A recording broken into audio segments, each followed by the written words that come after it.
It's your brother, Chief Infame. Power to the people. Power to our people. Respect our people. You're going to see a lot more videos from me today. I felt like just blowing up the internet just because today is so iconic. But there's a constant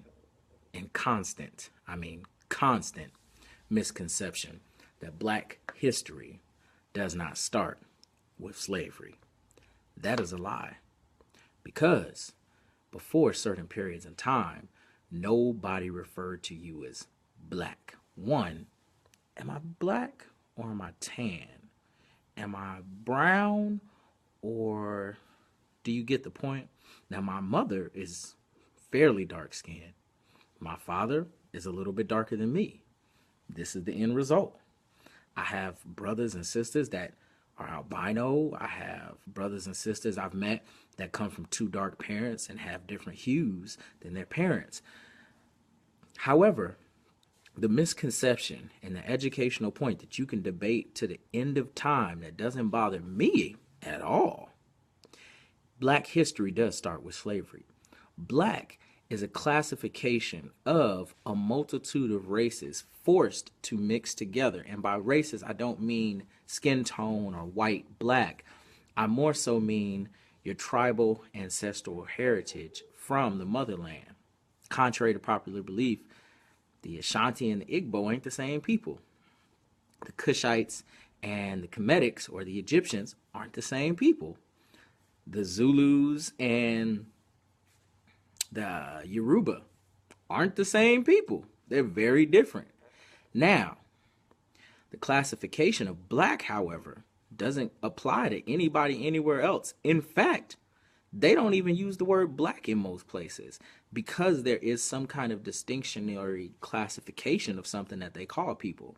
So, for instance, there's black Aboriginals, there's black Asians, there's black Mexicans, there's black Spaniards, there's black French, there's black in every last single part of the world.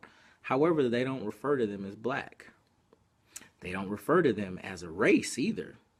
Even if they're talking about the hue, their nationality and their race are totally different. We are the only country really that separates race and nationality and then created separate races and nationalities to distinguish the fact that this is a country of many people, many different backgrounds. The Icelands and the Irish aren't the same. The British and people from London, France, the French and the British, they're not the same. They're different. Black history, however, does start with slavery. Why? Because slavery was the first time that they started classifying you as one thing. Because if somebody takes your identity, they can then form your future. So, to prove it to you, if anybody here that is from a family that's been here for more than 5 or 6 generations can tell me where you're from. See, I can ask an Irishman where he's from, no matter how many generations he's been here. And eventually he'll say, we're from the northern part of the island of Ireland.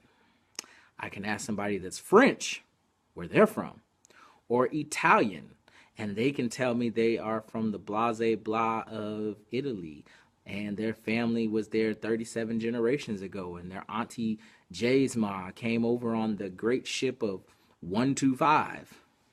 They can do that. Where are you from? What tribe does your family come from? What region of the Ivory Coast does your family originate from? Who are your elders? Who are your actual ancestors? You don't know. You can't know. Because black history does start in slavery. It's hard to understand that. But Black History Month isn't a celebration of your greatness, grandness, and your independence. Black History Month is literally a reminder that you were enslaved. It's literally their way of thumbing up at you that you were a captive of war for 400 years. It's literally their way of saying, blah, blah, blah. Perfect example. Why don't we call it African History Month? Because they don't think you're African. They think you're black. Why don't we call it African American History Month? Because you're black. And black is a classification to take away your nationality and your identity. Why is that important? Well, if you were from the Yoruba tribe in the southern part of Ghana or the northern part of Nigeria, you would be given diplomatic status or rights to your countryship. For instance, if I committed a crime and I said, I'm Nigerian and you don't have the right to do this to me, and then I went to Nigeria and I posted, I need freedom, I need solace, or I need acceptance. Well, knowing that I'm Nigerian, I no longer have to be American. In fact, I don't even have to have an American visa. I literally can just find a way to get to Nigeria on a boat, plane, train, walk around the Arctic and get to Russia and come back down and take a boat from the corner of Italy to Nigeria. And once I got there, however I got there, I could say, I don't have a passport. I'm Nigerian. Let me in the country. They have to let you in. They have to say he gets asylum. He has to get political reprieve from America because he was never really American. He was always a Nigerian stuck in America. He was never a Ghanaian. He was stuck in America. Your nationality determines what you're doing. Why is that important? Because I'm building a nation with a separate nationality. Our national classification will be indigenous, native, African. Why is that important? Because it symbolizes that we aren't African American. It also symbolizes that we aren't black. It symbolizes that we, as a people, recognize that we're descendants from Africa. Therefore, if we were there hundreds of years ago, and there's whole tribes that do not exist anymore. If you don't believe me, there's a country called Dahomey, which is now the lower part of Benin, where Benin used to be a landlocked country, and now they took it over, and now there is no longer Dahomey.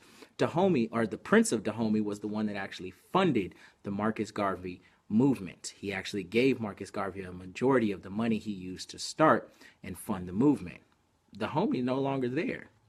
So there's whole tribes like that throughout the Ivory Coast that have either lost numbers around the time of slavery or just don't exist. Now, if you're an indigenous native African, you're protected by the Indigenous Native Peoples Clause of the United Nations. And you have a nationality that does not signify you as black, which one is not a nationality or a race. It's a color in a crayon box. Now, you can claim to be the black people or the melanated race, which is why you tend to hear me say melanin and black in the same sentence, because black is more to identify with the people that identify as that, when I'm more a melanated person. I'm not a black person, I'm a melanated person, because in fact, I'm not even really that dark. So, now my mother, totally different situation. She's dark, she can be brown, she couldn't be black, but I have met melanin people that could be called black. But Black History Month is literally Slave History Month. It starts with slavery because that's the first time you started to be called black. Now, to even further this, there's still 22 million African American melanated people that have Negro as their nationality on their birth certificate. That's a fact. Look it up. So, if some of you are black and most of you are Negro, and the law stated at one time that 3/5 of a person makes you black or a Negro, and only the correction of that statement gives you rights.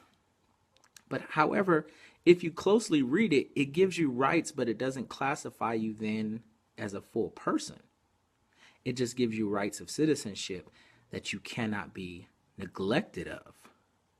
So at any point in time, America decides, well, technically there was an error in the law. That black status can be used against you. No country to claim, no country to run to, no country to say, hey, leave our people alone because he's one of ours. And that's kind of the reason why we want to build a nation that has satellites in America, but then goes to Africa to establish a nationality. We don't have to establish a country because guess what? The Igbo don't have a damn country. The Zulus don't have a country. The Ashanti don't have a country. They're tribal designations that the country they're in recognizes as a people of the land. And once we take a nationality like the Ka Nation is doing, and we become Kaites, well, our tribal, indigenous, African nationality establishes that we are children of Africa. We are children of the motherland. I'm not black though. And that becomes important because you start to learn how nationality is used against you. If you don't believe me, when people come to the country from certain African countries, they specifically make sure that they don't put black or African American down on their citizenship. In fact, there's a video from a black brother from Egypt, talking about how when he came over here, the immigration told him that he needed to put white down or that he should put other, but never put black down on his nationality. Why is that so important for anybody from another country that we would say black if they were just here? What's up, my brother? We would say, hey, he's black. But on those documents, on that paperwork, they want to make sure that you don't put down black if you're from another country. They want you to clearly state your nationality. I'm technically a Jamaican American. So my nationality, if I wanted to choose a different nationality, would instantaneously be Jamaican. It wouldn't be black. But to create a nationality for all my melanated brothers across the world to establish, so that we, even if you're in London, if you're in England, can establish a nationality that recognizes where we were taken from free will or not, or where we all originated from, which was Kush. You have to understand the difference between black, nationality, race, nationality, and the difference between how they're used against you. So, what you learned today is, yes, no matter what you say to me, and you say, African history didn't start with slavery. African history didn't, but black slavery did.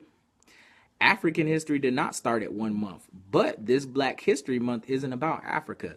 I never went into school in February 1st and there was like, the grandest civilization that's ever existed was Mansa Musa's empire. He actually owned the top half and the lower half of Africa and the lower half of Europe, all of Europe. The Kemetic Empire spanned all the way from the tip of and the top tip of Africa, and then spanned all the way up to the point of Asia until the time of Xerxes, when he came and tried to invade into Egypt. You never hear any of that. You never hear the fact that Ethiopia has more pyramids than Kemet does. There's 86. But you don't ever hear about that. You hear about, well, you know, you guys were brought over here on ships as slaves, and we're really sorry about that, but we had to keep teaching these white kids in this month what they did to you back then. Do you ever think subliminally that why they teach white children Black history, the only part of history they teach the white children is the fact that their ancestors enslaved us, beat us, raped us, killed us, forced us into servitude? They don't really focus on the fact that Kemet has the oldest standing buildings almost in the world still existing today. They didn't teach you that the Moors started mathematics and taught the Europeans out of the Dark Ages and taught them how to bathe, clean, sanitize, and use science. They didn't teach you that Mansa Musa was the richest man in the history of the planet, and he's the only person that could technically, almost likely, be Solomon in the Bible. But in all that, you never learn about the Shaka Zulu Empire. You never learn about the great revelations of the people of the tribes. You never learn about the Dogma Society, knowing everything about space, science, and astrology before anybody ever invented space, science, or astrology. You don't hear none of that. You hear your ancestors enslaved them. You beat them, you whipped them, you raped them, you killed them, you beheaded them, you cut off their body parts and wore them.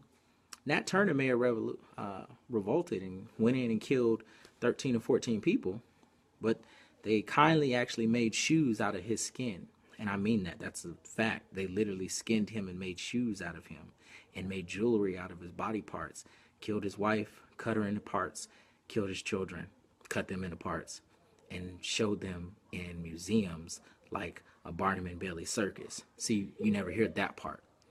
But the white people always tell the white children that part. See, we like to talk about Nat Turner and the greatness of his revolution, but then we forget that they skinned him, killed him, and wore him like a damn ornament. Because there were one Nat Turner in the history of 400 years, and there was only a couple slave revolts that even in Black History Month, you never heard about. They didn't teach you about Nat Turner in Black History Month, did they? They taught you about Andrew Jackson, maybe. You never heard about the Gullah Geechee War where they actually took back the island, killed everybody, and they still had it to today. You never heard about the Haiti Revolution where they took back the island with voodoo, cut off all the white people's heads, and then put them on pikes and damned their souls and kicked out their religion and made the first black king of slavery. They took a slave and made him the king of Haiti, and he sat on the throne for years. And to this day, it's still a black ran country. You don't hear about none of that because Black History Month is about you being oppressed. It's about slavery. It's about teaching white children subliminally. You enslaved them. You took them. You beat them. You mistreated and did whatever you want to them. Black History Month should really be called White Supremacy Month. But that would be taboo. So we'll just call it Black History Month. Your nationality is very important because your nationality protects you throughout the world. If you never racially, collectively create a nationality, which is what I'm doing with the Ka Nation, you never have any type of protection with the UN. In fact, you become a citizen or a dependent of a country as opposed to having a nationality that supersedes a country. What I'm trying to say is, if you are an Israelite, right, you're an Israelite no matter where the hell you're at. So if someone from Israel moves to Africa, they are still an Israelite. If a person from Israel moves to America, their nationality still makes them an Israelite. Perfect example. If an Asian has a child in Jamaica, he's an Asian still, no matter where he's at in the country. Guess what? You're only black in America. You're only black if you call yourself black or African American. So your nationality could be African American, but once you get back to America, you're still black. Make sense? Not really.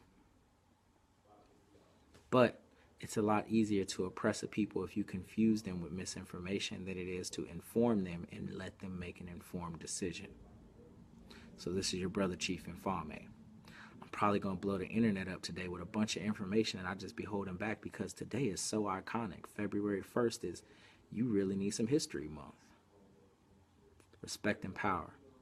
We're going to build the first African American, black, melanated, Ka Nation, nationality, eco-village in the South.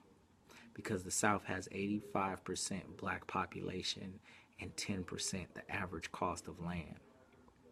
You have access to the ocean. You have access to development, manufacturing, funding. In fact, most of the cars in America are made in the South. So in doing something and having a plan for this revolution, you first have to have a base and a home and development. You could say more means black in certain times and in certain place, and you can talk about Mor, Morak, you can talk about Moabites, Moabitis, but it only meant black in their civilization, because guess what? Mor doesn't mean black if you speak in Twi, which is one of the 5,000 oldest languages on the planet.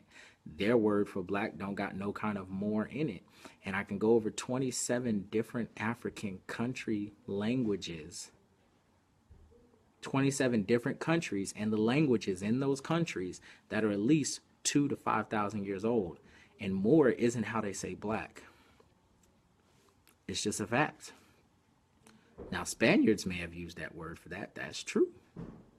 But they say moreno. So, yes, you could call it whatever you want. But no matter what, you're not black.